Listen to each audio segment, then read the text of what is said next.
오늘 찬양팀께 감사를 드립니다. 평소보다 더 이렇게 춤을 추고 또 우리가 따라가야 되는데 이제 그 따라갈 날이 있을 줄로 믿습니다.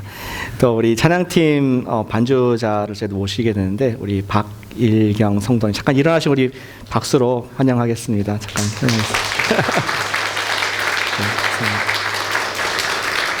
찬양팀이 날개를 단 것 같습니다. 그래서 주님을 더욱더 높일 것이 기대가 됩니다. 일전에 제가 소개한 적이 있는 저자를 한 명 소개해드리길 원합니다. 에이미 카디라는 여성분이십니다. 이분은 테드 턱에서 두 번째로 가장 많이 들은 연설로 유명하죠. 근데 테드 턱에서 나와서 유명하시기도 하지만 또 하버드 대학에서 그분이 행동 심리학 교수로서 책을 쓰셨습니다. Presence, 임재라는 그런 책을 썼습니다. 근데 이분의 논점은 무엇이냐면은 우리의 body language가 우리가 갖고 있는 자신감, 영향을 준다는 것입니다. 어떠한 포즈, posture, 어떠한 language를 우리가 표현하느냐가 내 마음을 표현하는 것이고 상대도 그것을 듣게 된다는 것이죠. 그래서 이분은 말하기를 인터뷰를 들어가기 전에 이제 powerful한 포즈를 내가 자신감이 있는 포즈를 연습을 하면은 내가 자신감이 생긴다. 이렇게 파워 포이스 이런 딱 어깨에 손을 하고 그 다음에 또 때로는 이렇게 멋진 V자형으로 승리의 사람으로 그런 것들을 혼자 이렇게 연습하면은 마음에 담대함이 생기고 또 담대하게 할 수 있다. 반면에 파워레스한 포즈가 있습니다. 이렇게 팔짱을 끼거나 몸을 팔로 감거나 자꾸 이렇게 목을 만지거나 이렇게 하면 되게 다리를 꼬거나 불안한 자세로서 우리가 powerless, 자신감이 없구나 그러한 것을 신호로 보내게 된다는 것이죠. 여러분들을 보니까 powerful 합니까? powerless 하십니까? 오늘 한번 기지개를 펴시고 한번 쭉 팔을 펴보시기 바랍니다. 승리자처럼 이 세상을 다 가진 것처럼 한번 쭉 팔을 펴보시길 바랍니다. 정말 하나님의 자녀로서 당당하게 예배를 우리가 드리고 있습니다. 오늘 이야기가 사실은 powerless, 전혀 힘이 없는 그런 연약한 사람이 의외로 굉장한 놀라운 힘을 발휘하고 승리를 했던 그 유명한 다윗과 골리앗의 이야기입니다. 매우 자신이 없어야 하는 사람이 자신이 있었고 그로 말미암아 기적을 경험하는 그러한 주인공이 되는 것이죠. 그는 얼굴이 젊고 피부가 불그스름한 티네이저 소년이었습니다. 근데 그가 뭘 믿고 뭘 배짱으로 그렇게 엄청난 골리앗을 이길 수 있었을까?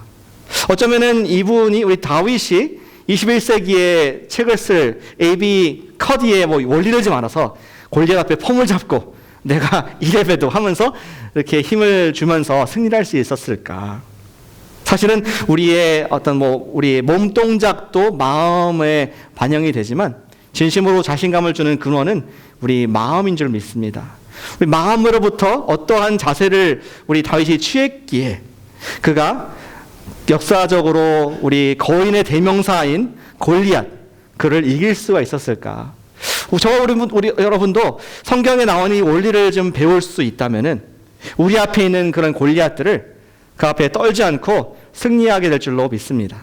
오늘 말씀은 우리가 취할 믿음의 포즈가 무엇인가, 믿음의 자세가 무엇인가를 오늘 잘 아시는 말씀을 통해서 한번 되짚어보기를 원합니다.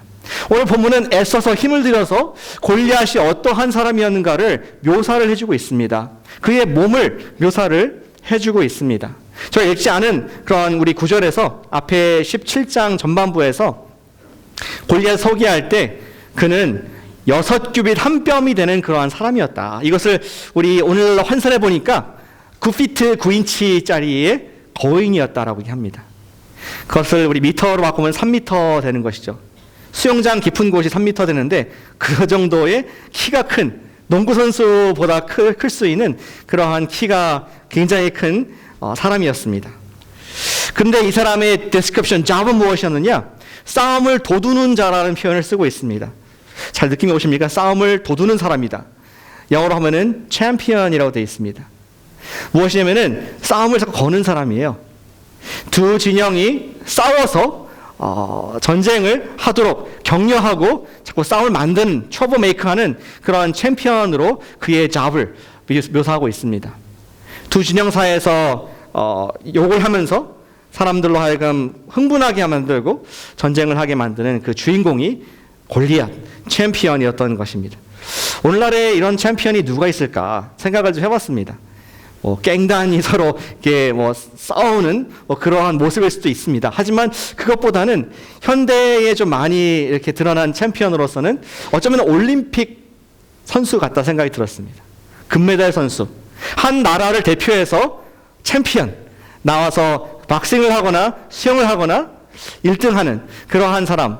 왜 이제 그 사람이 1등하면은 나도 그 나라에 속한 사람으로서 1등을 한 것처럼 기쁨이 있고 자부심이 있고 뭔가 좀 이렇게 들썩한 그러한 챔피언들이 어쩌면 골리앗도 올림픽 메달 5번에 연패한 그러한 전적이 있는 그러한 종류의 그러한 기록의 사람이지 않았을까 생각이 됩니다. 성경은 또 구체적으로 그의 장비를 묘사합니다. 그의 머리에는 노스로 된, 브론즈로 된 투구가 있었습니다.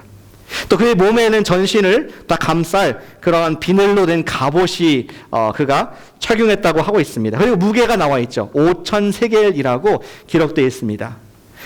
파운드로 바꾸면은 125파운드의 갑옷을 입고 다닌 거예요. 잘 감이 오시나요? 125파운드의 갑옷. 보니까 초등학교 한 5학년, 6학년 정도가 125파운드 되지 않을까 싶은데 디즈니랜드에 가가지고 여러분의 딸이 힘들다. 아빠 안아줘. 그래서 딸을 하루 종일 안고 다닌다고 생각해 보십시오. 그 정도의 무게를 골리앗이 매일 차고 다녔을 것으로 적어도 전쟁에서는 그렇게 생각이 될 수가 있습니다. 또 그의 다리를 보호하기 위해서 노스로 된, 역시 브론즈로 된 각반을 했습니다. 또 등에는 단창이 있었습니다. 그래서 언제든지 적이 있으면은 바로 등 뒤에 창을 빼가지고 던질 수 있는 그러한 창이었죠. 근데 특이하게도 이 창의 창 끝에 그 무게를 우리에게 알려주고 있어요. 이 창 끝은 노스로 된 것이 아니라 쇠로 된 것으로 600세겔이었다. 오늘날로 하면 15파운드 정도 되는 그 끝만 15파운드 되는 6.6kg가 되는 그런 무거운 금속으로 된 그러한 철로 된 것이었습니다. 생각할 때 철로 됐나 보다 싶지만 그 당시에는 지금 청동기에서 철기로 바뀌는 시기였습니다. 근데 이스라엘 사람들에게는 철기 문화가 없었어요. 다윗이나 또 우리 사울, 또 요나단 이런 사람들도 다 노스로 된 그런 칼과 방패밖에 없었는데 이 당시에 우리 골리앗은 그 창끝을 철로 만든 최첨단 무기를 가진 강공할 만한 위력의 그런 사람이었습니다. 육체적으로는 아무도 덤비지 못하는 정말 보기만 해도 무시무시한 그런 골리앗. 그런 모습을 성경이 자세하게 그려주고 있습니다. 그리고 그는 자기 할 일을 잘합니다. 우리 블레셋 진영에서 나와서 그가 고함을 치죠. 양쪽 한쪽에는 블레셋, 한쪽에는 이스라엘의 진영이 있는데 그가 이스라엘 쪽에 살았으면 좋았겠지만 블레셋에서 나와가지고 싸움을 겁니다. 어떻게 싸움을 겁니까? 그 밸리가 쩌렁쩌렁하게 울리게 외치게 되죠. 잘 아는 그 당시의 풍습대로 내가 이기면은 너희들이 전체가 우리의 종이 되고 너희 챔피언이 나올 수 있으면은 이기면은 우리가 너희의 종이 되겠다. 이러한 경기의 규칙을 다시 한번 리마인드를 해줍니다. 그래서 그거 끝나는 것이 아니라 점잖게 경제합시다 이런 것이 아니라 그 다음에는 막 욕을 바가지로 저주의 얘기를 성경이니까 이게 안 써있지 자세하게 어떤 욕을 했을까.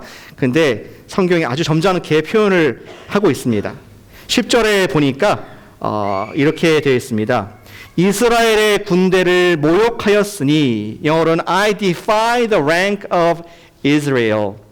I heap shame on the ranks. 내가 너의 군대에게 shame, 부끄러운 것들을 막 쏟아 부었다.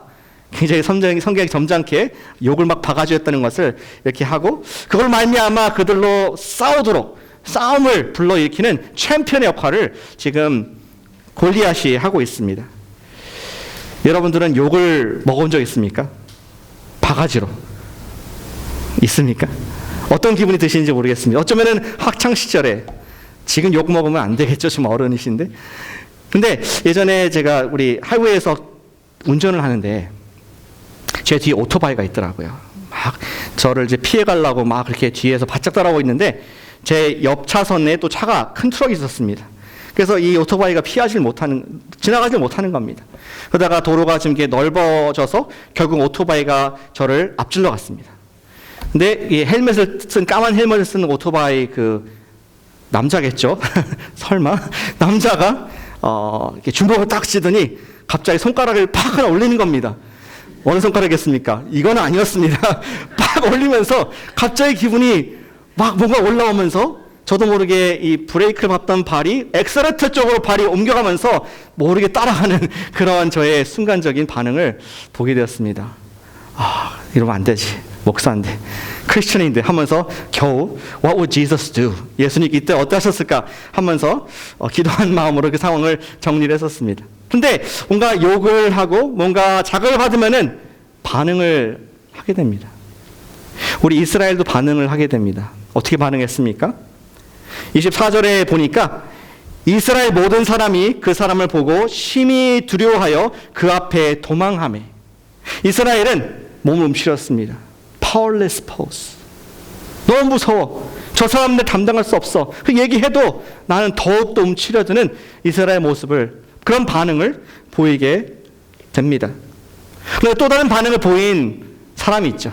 오늘 이야기의 주인공인 다윗은 전혀 다른 종류의 반응을 보이게 됩니다. 26절에 보니까 이 할례받지 않은 이 블레셋 사람이 누구이기에 살아계시는 하나님의 군대를 모욕하느냐. 다윗은 정말 화가 났습니다. 다윗은 우리 이스라엘 군대를 모욕한 저 블레셋에 대해서 굉장히 분노가 일어났고, 또 이스라엘의 왕인 사울을 욕한 것에 대해 분노가 일어났으며, 사시는 그 군대의 하나님을 모독한 것을 참을 수 없는 그러한 흥분감을 감추지 못하게 되는 것이죠. 그러나 이스라엘 백성들은 욕을 먹은 다음에 그들은 힘없이 두려움 가운데 몸을 움츠리고 낙심한 모습을 볼 수가 있습니다. 왜 그랬을까요? 왕의 권위를 잃어버린, 지난주 우리 말씀에서 보았죠. 사울이 하나님께 불순종해서 축복권을 잃어버린 사울은 하나님께 더 이상 왕이 아니었고 더 이상 믿음으로 반응할 수 없는 사람이었습니다. 그리고 그 왕의 밑에 있는 신하들조차도 다 믿음으로 설 수 없는 연약한 그들의 투구 속에서 덜덜덜 떨고 있는 그러한 모습을 우리는 볼 수가 있습니다. 그들은 이런 외부의 도전에 크게 두려움을 느끼고 있었습니다. 그래서 공포감으로 반응을 하게 된 것이죠. 여러분께서 바다에서 수영을 하시는데 수영하시는 분 계신가요? 아마 얼어 죽겠죠. 여기 노스 캘리포니아에서는. 근데 만약에 한다. 형제님은 하시겠네요. 장비를 다 입고. 근데 옆에 싹 엄청난 큰 게 지나갔습니다. 그리고 쭉 돌아오는데 보니까 Great White Shark. 백상어가 눈이 맞았습니다. 나랑. 여러분 어떻게 반응하시겠습니까? 아마 몸이 얼어붙을 것입니다. 그 순간 땅에 있어도 무서울 텐데 바닷속에서 만났을 때 여러분들은 그냥 기절하기 직전에 무서워서 도망가지도 못하고 있을 것인 것 같습니다. 이스라엘 백성들이 지금 골리앗 앞에 마치 얼어붙은 사람처럼, 상어 앞에 있는 사람처럼 그들은 반응을 할 수가 없었습니다. 오직 한 사람, 그 속에서 하나님의 마음에 합한 다윗만이 의외의 반응을 보이게 되는데, 질문은 과연 이 다윗이 이스라엘을 구출해 줄 수 있을까? 그가 이런 용감한 그러한 도전 할 수 있을까? 그 도전은 외부로부터 왔는데 다윗이 이제 나가기 위해서는 한 가지 더 도전을 극복해야 됐습니다. 그것은 내부로부터 오는 도전이었습니다. 다윗이 이런 얘기를 하다 보니까 가장 먼저 진영 속에서 반응을 한 사람이 있었는데 엘리압이라는 자기의 맏형, 지금 이 사울의 군사 중에 있었던 엘리압이 동생을 나무랍니다. 큰 형은 동생이 함부로 말하는 것에 대해서 굉장히 기분이 나빴던 것 같습니다. 그런 말하기를, 나는 네 마음의 교만함과 네 마음의 완악함을 안다. 너건 이게 게임으로 보이냐? 애들 장난으로 보이냐? 전쟁 중이야. 지금 어른들 싸움이야 하면서 애들은 가라 하는 식으로 지금 동생을 나무라는 그러한 얘기를 합니다. 동생의 말에 큰 비중을 두지 않고 무시하는 그러한 태도를, 그러한 내부적인 도전을 다윗은 경험을 하게 되는 것이죠. 때로는 우리가 믿음 생활을 하려고 그러면은 외부에 정말 우리를 힘들게 하고 핍박해 하고 또 전도를 못하게 하는 그런 외부의 어려움도 있지만 때로는 우리 교회 내에서 좀 어려운 믿음을 탁 이렇게 우리가 못하도록 하는 그런 말들이 우리 마음을 힘들 때가 있는 것 같습니다. 근데 이러한 믿음 없는 고백들이 결국 사울 왕에게까지 들려갑니다. 사울도 똑같이 우리 엘리압처럼 다윗을 저지하려고 노력을 합니다. 어떻게 얘기합니까? 너는 너는 소년이고 그는 챔피언이다. 그는 평생 자라나면서 싸움만 했던 싸움 대장이다. 올림픽 금메달 5개를 땄다. 너는 이제 올림픽 수영장 막 들어간 사람 아니냐. 못 들어가 본 사람 아니냐 하면서 지금 다윗을 어떻게든지 말려보려는 사울의 그러한 언행을, 사울의 대화를 읽을 수가 있는 것이죠. 사울은 지금 이 군대, 자기 형이 복무하고 있는 군대의 대장이었고 이 나라의 왕이었습니다. 그 왕이 지금 소년 다윗에게 얘기할 때 여러분들은 의기소침해지지 않겠습니까? 근데 결론부터 보자면은 다윗이 he said something, 사울과 무엇인가를 대화를 했는데 그 뒤에 결과를 보니까 가라. 하나님께서 너 함께 하시길 원한다. 사울이 다윗을 전쟁터로 보내고 이스라엘 대표에서 챔피언으로 보내게 됩니다. 어떠한 말을 다윗이 했기에 이 상황이 역전될 수 있었을까요? 다윗은 옛날 얘기를 합니다. 오늘 우리 읽었던 본문에서 그는 내가 양치기로서 아버지 양을 돌볼 때에 때로는 양들을 짐승이 물어갔습니다. 왕이시여. 어린 양들, 약한 것들을 몰래 사자나 곰이 와가지고 덥석 물어서 가면은 내가 쫓아가가지고 막대기로 때리고 그 양을 뺏어왔습니다. 근데 때로는 이 짐승들이 성이 나가지고 나한테 달려들 때가 있었는데 그때는 되게 정당한 표현을 쓰죠. 내가 수염을 잡고 싸웠다.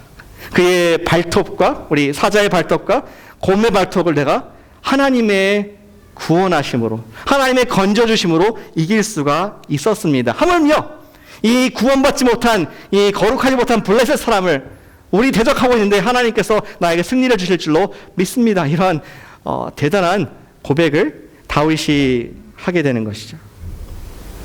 지난달에 뉴스를 보니까 콜로라도에서 어떤 분이 그 하이킹을 하는 뉴스를 봤습니다. 혹시 여러분 보셨는지 모르겠습니다. 그 오픈 리저브, 공원은 공원인데 좀 야생 이렇게 퍼져 있는 그런 열린 그런 공간에서 콜로라도에서 남자가 하이킹을 하고 있었습니다. 근데 갑자기 뒤에서 뽀시록 소리 나는 겁니다. 혼자 조깅하는데 뒤를 돌아보니까 오 마이 갓, 큰 사자, 마운틴 라이언이 그 뒤에 서 있는 겁니다. 어떻게 하시겠습니까? 주변에 사람이 하나도 없고 그냥 광야, 그냥 나무 그리고 뻥 뚫려 있는 지역인데 당신과 마운틴 라이언이 눈이 맞았습니다. 그래서 maybe 아까 파워 포즈를 했는지 모르겠습니다. 자기 몸을 크게 하고 으아! 소리를 질렀는데 이 마운틴 라이언이 도망가지 않고 확 달려들었습니다. 배가 고파서. 걔도 살아있기 때문에 막 달려들었는데 그래서 우리 기사에 보니까 그 마운틴 라이언이 이 사람의 얼굴을 핥히고 또 이 목에 상처를 내고 근데 이 사람도 이제 아무 도와줄 사람이 없고 또 내가 이 일을 처리할 수밖에 없다는 결론하에 그가 이제 싸우게 됩니다. 마운틴 라이언과 사람이 싸우게 됩니다. 결국 길에서 막 뒹굴면서 이 마운틴 라이언을 제압을 하기 시작하는데 자기 오른발로 마운틴 라이언의 숨통을 꽉 이렇게 누르고 결국 한 3분 뒤에 이 마운틴 라이언을 질식해서 죽입니다. 그가 막 3마일을 도망와가지고 이런 사건을 제보를 하게 되는 것이죠. 그 얘기하기를 내가 70파운드 정도 돼 보이는 그런 마운틴 라이언을 한 1년 넘게 된 라이언인 것 같은데 내가 이렇게 살아났다. 사람들이 박수를 치고 와 이렇게 하늘을 질렀습니다. 근데 또 어떤 기사를 보니까 나중에 그 시체를 가서 보니까 사실은 70파운드가 아니라 한 25파운드짜리 되는 그런 것이었고 1년 반 된 것이 아니라 한 3개월 된 새끼였다. 이렇게 좀 낮추는 현실을 직시하는 그 기사도 제가 보게 돼서 어찌됐든 오늘날에도 우리 짐승들이 우리를 달려들 때는 몸을 다해서 수염을 뽑듯이 막 직면하면 우리 싸우지 않습니까? 근데 다윗의 시대 때에는 더욱더 동물들이 컨트롤이 안 되고 얼마든지 곰과 또 큰 그런 사자들이 달려들 때인데 때로는 다윗이 그와 함께 싸울 때 수염을 뽑을 정도로 그는 온몸으로 싸워야 되고 또 그때마다 기도했을 것 같아요. 하나님, 나를 이 사자의 먹이가 되지 않게 해주십시오. 하나님, 저를 고문으로부터 구해주십시오. 그때의 그러한 승리의 기억들이 여기 다윗에게 생생했을 것 같습니다. 그가 사자의 발톱, 곰의 발톱을 직접 언급을 하고 있었습니다. 다윗은 이러한 간증을 했고 또 그가 그러한 비장한 눈으로 사울을 바라봤을 때 사울 왕도 그 청을 거절할 수 없었던 것입니다. 결국 결론은 어떻게 됩니까? 그는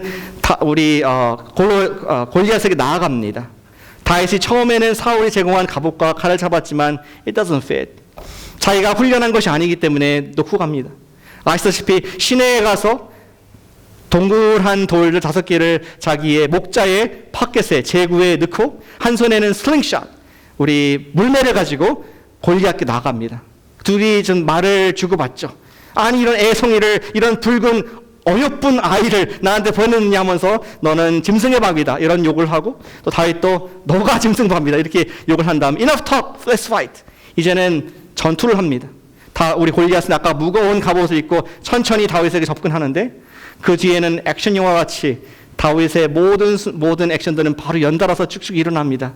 그가 자기의 주머니에서 돌을, 우리 테니스공만한 돌을 꺼내서 자기의 슬링샷, 우리 물매에 넣고 정확하게 힘껏 것을 던졌을 때에 이 거인의 이마에 탁 맞고 그리고 그는 땅에 쿵 하고 쓰러지게 되는 것이죠.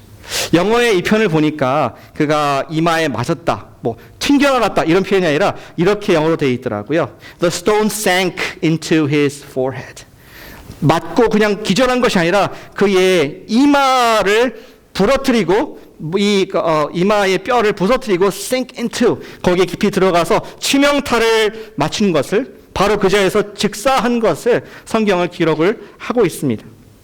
놀라운 정확성을 가진 타격이 우연이었다고 생각할 수도 있겠지만 이는 평소에 목자로서 실력을 쌓은 덕분이었고, 그보다 더 중요한 것은 그 안에 용기와 자신감을 주신 그 블레셋, 이 사람을 한낱 할례받지 못한 그러한 이방인으로, 짐승만도 못한 사람을 볼 수 있는 믿음의 눈을 주신 성령님의 능력 덕분에 이길 수가 있었습니다. 다윗은 쓰러진 골리앗을 다가가서 그의 머리에 발을 얹고 그 골리앗의 칼로 목을 베는 순간, 그리고 드는 순간 전세는 완전히 바뀌게 되죠. 이스라엘이 나와서 블레셋을 무찌르게 되고 그날은 완전히 빅토리, 승리로 끝나는 이야기를 듣습니다. 여러분들은 이런 이야기를 들으면서 어떤 생각이 드십니까? 성경에 참 재미있는 신화도 있네. 성경에 이런 어린아이들, 주일학교 이야기 또 이 시간에 왜 듣나 생각하실 수도 있을 것입니다. 그러나 하나님께서 당신의 말씀을 정확하게 또 자세하게 기록하시고 3000년 가까이 17장의 긴 말씀을 저와 여러분들에게 기록하셨다면 아버지께서 자녀된 우리에게 주시고자 하는 진리가 있지 않겠습니까? 다윗의 믿음의 포즈는 어떠한 것이었기에 그가 승리를 할 수 있었을까요? 제가 답을 드리기를 원합니다. 다윗의 믿음의 파워 포즈는 믿음의 고백이었습니다. 같이 한번 해보실까요? 다윗의 파워 포즈는 믿음의 고백이었다.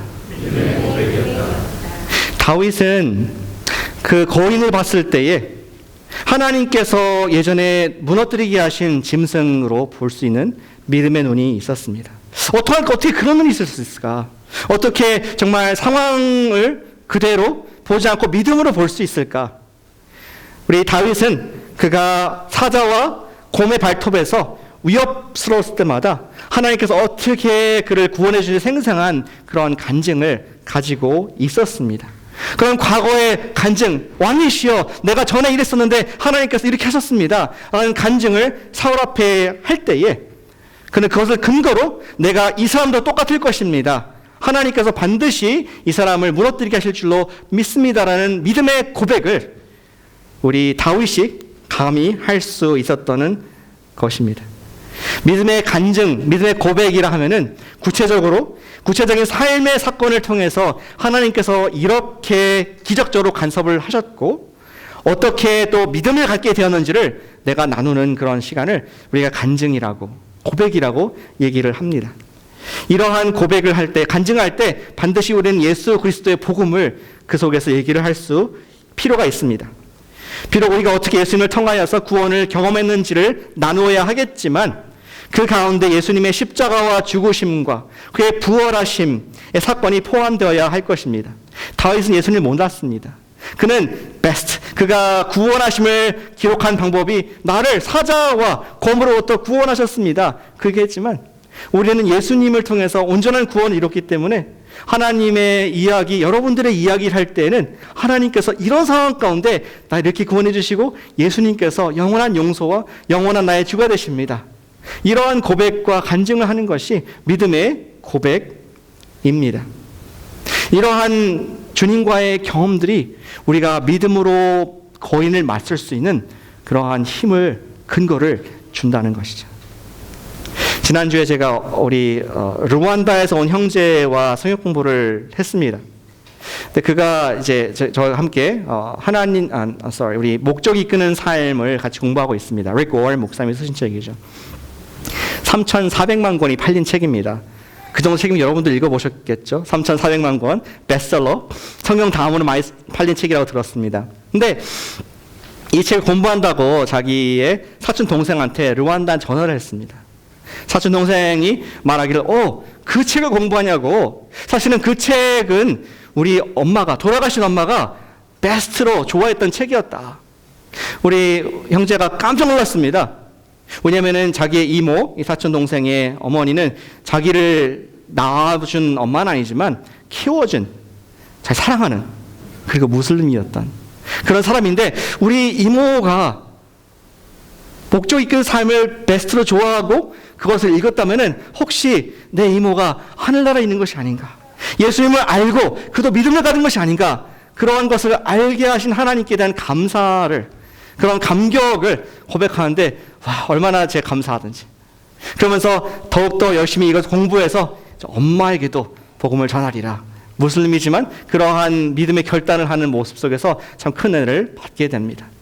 무슬림이라는 큰, 어쩌면은 정말 골리앗과 같은 그런, 그리고 내 가족이라는 전도하기 어려운 골리앗 같은 그러한 산을 만났다 할지라도 그 속에서 하나님께서 어떻게 역사하셨는가, 하나님께서 어떻게 나를 구원하고 계신가, 이런 것들을 기억하고 우리가 고백할 때에 우리는 하나님의 기적을 경험하는 파워 포즈, 믿음의 포즈를 취하는 주인공이 될 수 있음을 기억하시기를 축복합니다.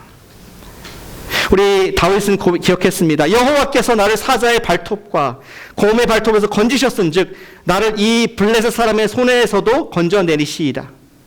또 미래에도 얘기합니다. 45절에 골리앗에게 직접 얘기합니다. 너는 칼과 창과 단창으로 나오지만 나는 만군의 여호와의 이름으로 너에게 나아간다. 네가 모독한 살아계신 하나님의 이름으로 나아간다. 고백하고 나아갔을 때 그 믿음대로 된 줄로 믿습니다. 우리는 과거의 믿음의 간증을 자신과 자신의 공동체 내에서 고백할 뿐만 아니라 앞으로 내가 지금 당면한 그 골리앗, 여러분들 앞에 있는 경제적인 골리앗, 여러분들 앞에 있는 관계의 골리앗, 여러분들 앞에 있는 커리어의 골리앗 앞에서, 또는 죄의 골리앗 앞에서 우리는 그 앞에 하나님의 구원을 선포할 수 있습니다. 그것은 입술로 고백된 기도가 될 수도 있습니다. 혹은 기도의 제목의 형태로 우리 사랑하는 지체들에게 내가 이렇게 될 줄 믿고 함께 기도해 주길 원합니다. 기도의 요청으로 형태가 될 수가 있습니다. 우리 믿음의 고백이 우리 믿음의 포즈라고 얘기했는데, 고백이라는 우리 헬라어 원어가 호모로게오라고 옛날에 설명드린 적이 있었습니다. 이 단어는 로마서 10장 9절에 나와 있는 단어입니다. 한번 같이 읽어보실까요? 10장 9절 말씀, 로마서 10장 9절 말씀을 한번 띄워주시면 같이 읽겠습니다. 있어요. 예. 10장 9절 말씀 한번 찾아주시면 좋겠는데, 예. 성경 짚어서 찾아주시면 좋겠습니다.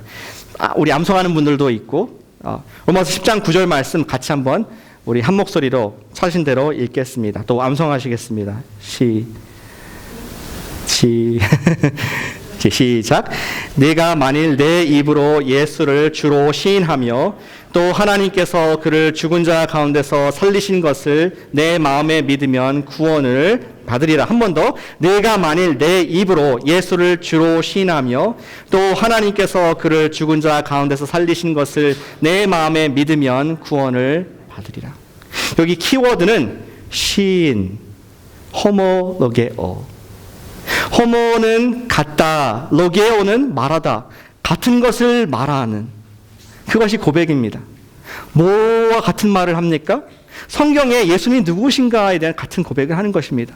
성경에서 예수님이 하나님의 아들입니다 했기 때문에 하나님의 아들 예수님이 나의 주님이십니다. 그분이 주님이시고 그분이 구세주이십니다. 호모로게오. 내 마음으로 믿는 바를 입술로 선포하는 것. 그것에 힘이 있고 우리의 구원이 거기에서 이루어진 줄로 믿습니다. 우리가 예전에 언제 예수님 믿었을 때 고백하는 이 구절일 뿐만 아니라 우리가 영원한 구원을 얻을 만큼 놀라운 파워풀한 구절이라면은 오늘 우리의 골리앗을, 우리 앞에 있는 거인들을 이기에 충분한 구절임을 또한 믿으시길 바랍니다. 우리가 그 상황 앞에 너는 예수님보다 크지 못해. 예수님 만왕의 왕이시고 만주의 주이신데 너는 한낱 할례받지 못한 블레셋에 불과하구나. 볼 수 있는 그런 믿음의 포즈, 우리의 고백, 우리의 선포가 있을 때에 나의 힘으로 하는 것이 아니라 주님께서 하셨구나. 우리는 그러한 간증 고백을 늘 하게 될 줄로 믿습니다. 이런 고백을 한 믿음의 선진들이 있었습니다. 저는 여호수아가 생각납니다. 여호수아는 가나안 땅에 들어가서 정복을 하고 그 땅을 이제 취하고 그 노년에 마치 모세가 연설하고 설교를 했듯이 백성들 설교합니다. 너희들 결정하라.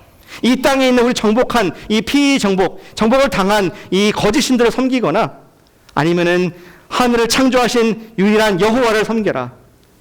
I and my family will serve the Lord. 믿음의 고백입니다. 앞으로 나는 나를 여태까지 인도하신, 광야에서 인도하시고 백발이 선성하고 지금 이 많은 전투를 했지만 지금까지 나를 보존하시 약속을 지키신 그분을 내가 따라가겠다. 믿음의 포즈, 믿음의 고백. 저는 에스더가 생각납니다. 페르시아의 여왕으로서 정말 고아로 자라난 우리 에스더. 그는 죽음의 순간에 직면하죠. 자기뿐만 아니라 민족이 몰살당한 그러한 위험에 처하게 됩니다. 그때 우리 에스더는 자기의 사촌 모르드게 고백하죠. 내가 금식하고 나아가겠다. 그리고 왕이 나를 죽이시면은 죽으리라 하는 믿음의 고백, 믿음의 포즈를 함을 통하여서 진정으로 하나님께서 그 민족을 에스더를 통해서 구원하신 역사를 우리는 기억을 할 수 있습니다. 다니엘과 세 친구가 있었습니다. 그들은 풀무불의 위험에 있었습니다. 너희는 내가 세운, 왕이 세운 이 신상 앞에 절하지 않으면 너희는 다 죽어. 그날에 풀무불을 7배나 더 뜨겁게 해가지고 그 속에 위협을 하게 되죠. 다니엘서 3장 17절 말씀에 왕이여 우리가 섬기는 하나님이 계시다면 우리를 맹렬히 타는 풀무불 가운데서 능히 건져내시겠고 왕의 손에서도 건져내리시이다. 그렇게 하지 아니하실지라도 왕이여 우리가 왕의 신들을 섬기지도 아니하고 왕이 세우신 금신상에 절하지도 아니할 줄을 아옵소서. 믿음의 posture, 폼 잡는 것이 아니라 믿음으로 내가 믿고 아는 나를 구하신 그 하나님 바탕으로 고백했을 때 놀라운 하나님 역사하심, 풀무불이라는 엄청난 바벨론의 왕이라는 그러한 거인 앞에 설 수 있었던 다니엘과 친구들의 모습을 역사는 기록을 하고 있습니다. 베드로, 그 어떤 사람이었습니까? 그는 예수님을 경험하고 부활하신 주님을 경험하고 회복된 이후에 성전에서 요한과 함께 전도를 했습니다. 잡혔죠. 그러다가 그리고 예수님을 잡아 죽였던 그 똑같은 공의 앞에 서게 됩니다. 더 이상 당신들은 이 예수의 이름으로 전하지도 말라. Shut up. 그때 베드로가 믿음의 고백을 합니다. 우리는 보고 들은 바를 전하지 않을 수 없다. 내가 부활하신 예수를 만났고 나를 사랑하시고 용서해 주신 그 주님을 내가 전파하지 않는 것은 있을 수가 없는 일이다. 믿음의 자세, 믿음의 posture. 바울, 이제는 내가 산 것이 아니요 오직 내 안에 그리스도께서 하신 것입니다. 고백함으로 말미암아 네로의 도끼가 두렵지 않았고 네로와 로마 제국은 결국 무너졌지만 지금도 바울이 세운 교회들, 그리스도의 교회는 2000년이 지나도록 지금 주님께서 흥왕시키신 줄로 믿습니다. 우리 앞에 아무리 거대한 권리 있다 할지라도 예수님보다 크십니까? 안 큽니까? 질문입니다. 예수님보다 큰 것은 없는 줄로 믿습니다. 만왕의 왕, 만주의 주. 그분께서 고초를 당하시고 부활하셔서 여러분들의, 저의 주님이 되신 줄 믿습니다. 그분을 고백하는 호모로게오. 예, 주님, 주님은 부활하셨습니다. 주님은 나의 하나님이십니다. 주님은 모든 구원을 다 이루셨고 나의 삶을 붙잡아 주실 참된 목자일 줄 믿습니다. 이런 고백을 구원받을 때뿐만 아니라 매일 삶 속에서 기도로서 또 옆에 있는 지체들에게 고백함으로 말미암아 우리가 골리앗을 이기는 그런 간증들로 가득한 또 한 번의 승리 역사를 매일매일 기록하시는 여러분과 제가 되기를 주님의 이름으로 축복합니다. 찬양팀 올라오시고 기도하겠습니다.